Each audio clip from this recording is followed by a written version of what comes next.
नमस्कार दोस्तों, ह्यूमन पेरिटस के चैनल पे आप सबका स्वागत है। और आज हम बात करने वाले हैं एम्प्लॉयज़ कॉम्पनसेशन एक्ट 1923 में जो न्यूमेरिकल की कहानी है उसकी। ठीक है, तो अब अगर आपने इस एक्ट से आपका वास्ता रहा है, इस एक्ट को आपने कभी पढ़ा है, आप बहुत अच्छे से इस बात को समझते होंगे कि फलाना फलाना टाइप की डिसेबिलिटी इसमें देखने को मिलती है और अलग अलग डिसेबिलिटी के लिए अलग अलग कॉम्पनसेशन का कैलकुलेशन दिया जाता है। यानी कि कहानी जो है वो काफ़ी ही गडमट चली जाती है।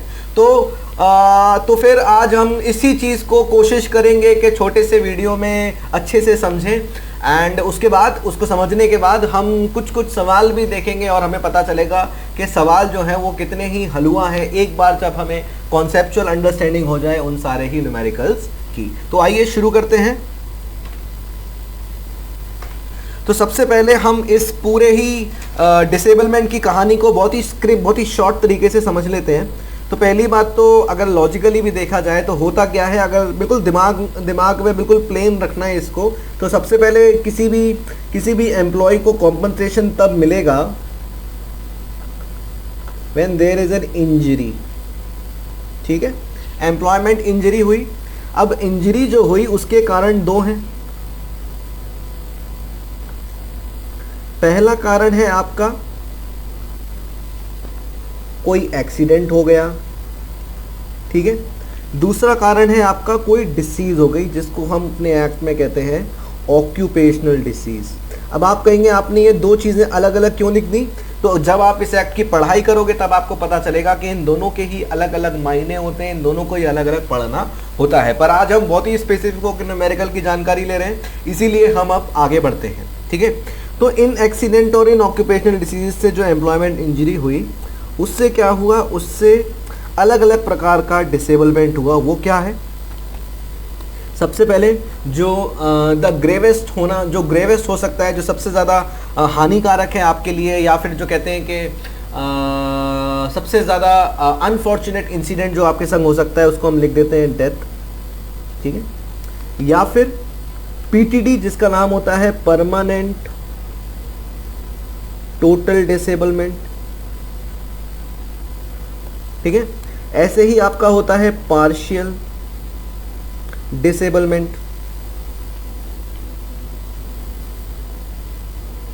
Total disablement. ठीक है, सॉरी, ये मैंने गलत लिख दिया, मैं वापस इसको ठीक करता हूं। ठीक है, तो जब मैं ये 5 टाइप के डिसेबलमेंट में लिखता हूँ तो सबसे पहला आता है आपका डेथ, जिसको हम कह सकते हैं one of the most unfortunate incident. इसके बाद आता है आपका परमानेंट टोटल डिसेबलमेंट, फिर आता है परमानेंट पार्शियल डिसेबलमेंट, फिर आता है आपका परमानेंट हो गया तो टेम्पररी भी करा लेते हैं, टेम्पररी टोटल और टेम्पररी पार्शियल। ठीक है, तो पूरे ही एक्ट को 5 अलग अलग डिसेबलमेंट में बांटा गया है और वो डिसेबलमेंट आपके सामने ये है। इन सभी डिसेबलमेंट के लिए जो कॉम्पनसेशन है वो थोड़ा सा अलग अलग तरीके से निकलता है और आज हम उसी को हम समझेंगे। ठीक है, बहरहाल इनके मतलब अगर एक एक लाइन में दें तो क्या क्या दे सकते हैं, इसके मतलब के लिए ज़रूरत नहीं है, इसका मतलब अंडरस्टूड है। परमानेंट टोटल डिसेबलमेंट का मतलब होता है कि अब जो एम्प्लॉई है, जो वर्कर है, वो कभी भी कोई भी काम नहीं कर पाएगा। ठीक है, परमानेंट पार्शियल डिसेबलमेंट में क्या है कि काम तो कर पाएगा पर अगर 100% कैपेसिटी थी, अब वो कुछ रिड्यूस्ड कैपेसिटी होगी। और वो कैपेसिटी कितनी लिख देता हूँ मैं, ये जो रिड्यूस्ड कैपेसिटी होगी दैट इज x%। ठीक है, where x belongs to, x is always less than equal to 100। ठीक है, एक रिड्यूस कैपेसिटी में काम करेगा। टेम्पररी टोटल डिसेबलमेंट के लिए क्या है कि कुछ समय के लिए वो कोई भी काम नहीं कर पाएगा जिसके लिए वो कैपेबल था। टेम्पररी पार्शियल डिसेबलमेंट में क्या मतलब होता है कि वो जो काम वो कर रहा है, ठीक है, उस काम को करने में उसकी जो कैपेसिटी है वो रिड्यूस हो जाएगी, बट वो जो बाकी सारे काम होते हैं उसमें कैपेसिटी रिड्यूस नहीं होगी, इन विच मीन्स कि the employment in which you are engage your capacity will be reduced. ठीक है, तो ये इसका मतलब हो गया टेम्पररी पार्शियल डिसेबलमेंट का। तो अब हम इनके कॉम्पनसेशन की कहानी को अमाउंट के फॉर्म में समझते हैं, जो कि सेक्शन 4 से हमें मिलती है। सबसे पहला आता है आपका डेथ। तो कॉम्पनसेशन जो होता है, अमाउंट ऑफ कॉम्पनसेशन सबसे पहले दो चीज़ों पे डिपेंड करता है, दो चीज़ों पे डिपेंड करता है amount of compensation, monthly wage and relevant factor. ठीक है, तो डेथ के लिए क्या बोलते हैं, कैसे निकालना है, 50% ऑफ मंथली वेज, ठीक है, into relevant factor. Relevant factor क्या है, रिलेवेंट फैक्टर बेसिकली शेड्यूल 4 में दिया रहता है, depends on the age of the employee. उसके हिसाब से there is a long list जो कि एरेक्चर की तरह शेड्यूल में दी रहती है और उससे निकलता है।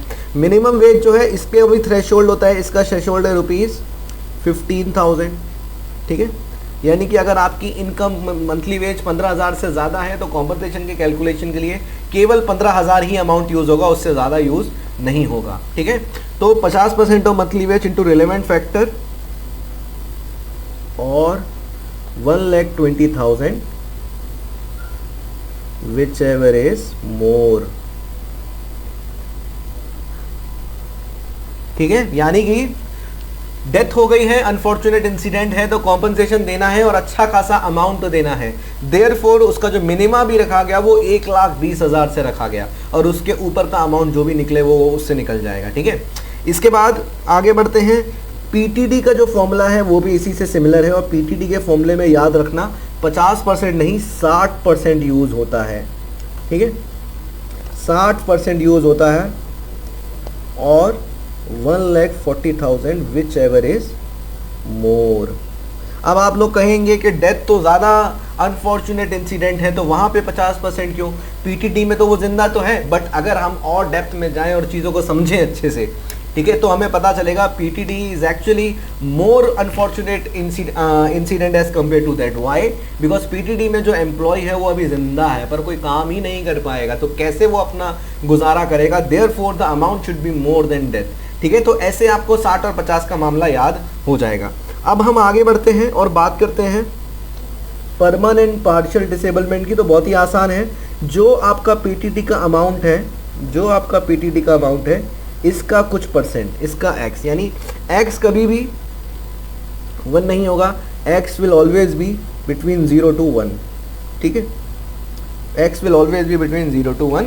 इन अदर वर्ड्स बोला जाए तो कैपेसिटी जो है वो अब कम हो गई और इसके लिए भी जो शेड्यूल में एनेक्शंस दिए हुए हैं उससे हम इस चीज़ को कैलकुलेट करते हैं। उसके बाद आता है आपका टेम्पररी टोटल डिसेबलमेंट और टेम्पररी पार्शियल डिसेबलमेंट। ठीक है, तो इन दोनों के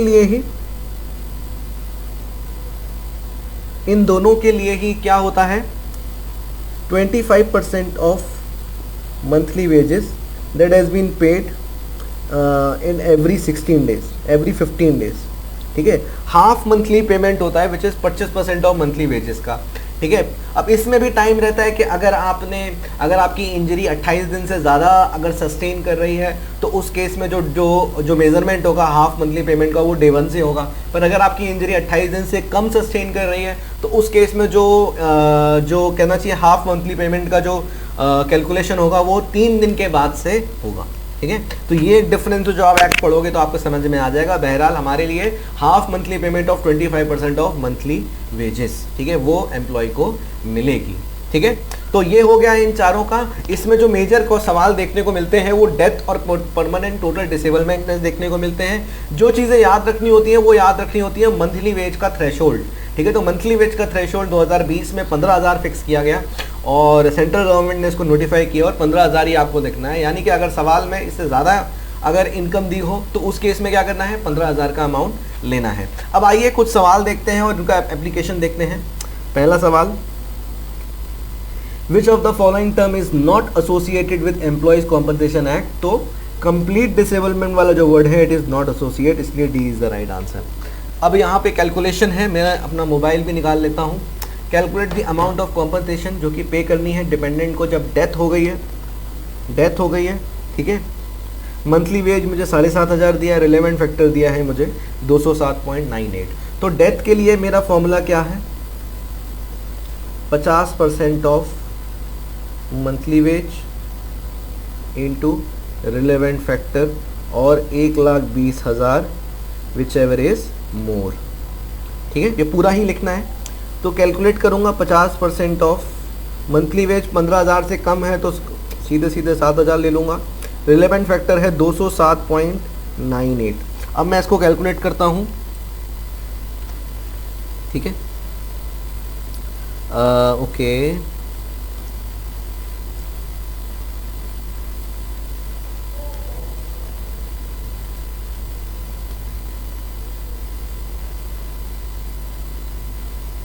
so that comes as 7,79,925 which is option B।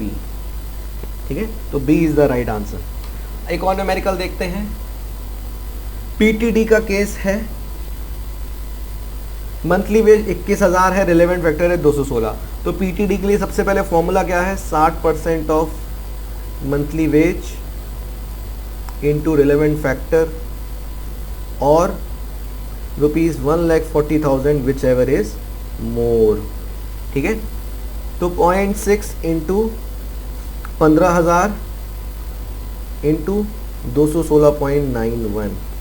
ठीक है, अब इसको कैलकुलेट करते हैं।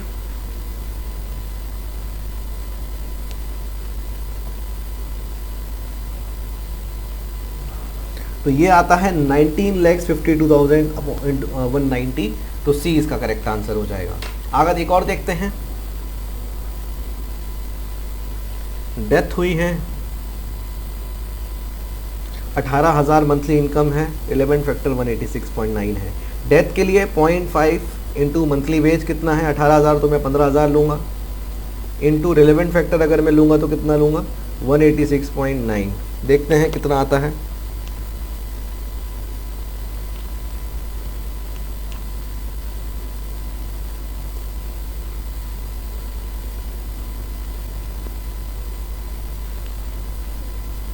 $14,01,750 which is option A.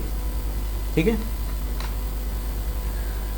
Maximum salary slab amount the management can consider is ₹15,000 as per notified by the central government in the year of 2020। 15,000 as per the provision of this act in case of injury leading to temporary disablement whether total और partial half monthly payment of the sum equivalent to 25% of monthly wages shall be paid to the employee। तो सी इसका correct answer हो जाएगा। इस act में minimum amount of compensation payable to an employ suffering from PTD, तो minimum amount कितना है, ₹1,40,000 और डेथ में कितना है, 1,20,000 डेथ में है और पीटीडी में कितना है, 1,40,000। ठीक है,